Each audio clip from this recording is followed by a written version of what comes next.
Hello cuties, তো আজকে আমি তোমাদেরকে রিক্রিয়েট করে দেখাবো আলিয়া ভাটের এই জুয়েলারিটা, তাও আবার সুপার কিলে দিয়ে। ভাবা যায়, ও মাই গড, অসম্ভবকর কিছু।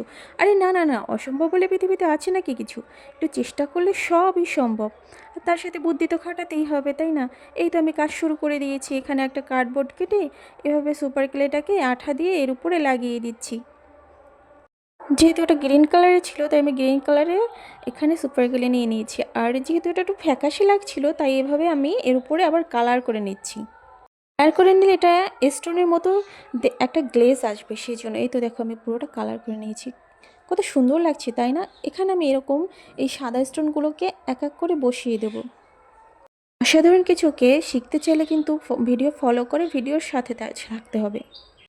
আর এই তো এটা কমপ্লিট করার জন্য নিয়ে নিচ্ছি বিশেষ পার্লগুলো। আরে না না, এটা বিশেষ নয়, এটাও খুব সাধারণ। হোয়াইট কালারের ছিল, তো আমার কাছে হোয়াইট কালারের নেই, তাই আমি এই অফ হোয়াইট কালারটা দিয়েই করে নিচ্ছি। আমার পার্লগুলো একটু বড়, তো কোনো ব্যাপার না, ঠিক ম্যানেজ করে নেব। এই তো দুটোকে গেঁথে নিয়েছি।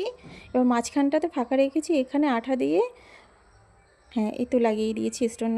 স্টোন তো নয়, এই সুপার গ্লুটাকে লাগিয়ে দিয়েছি। এই তো তৈরি হয়ে গেছে। এই তো জাম্পরিং লাগিয়ে নিয়েছি। কী ব্যাপার? হুম হুম, হয়ে গেল তো? না পেরেছি বলো? এটা না।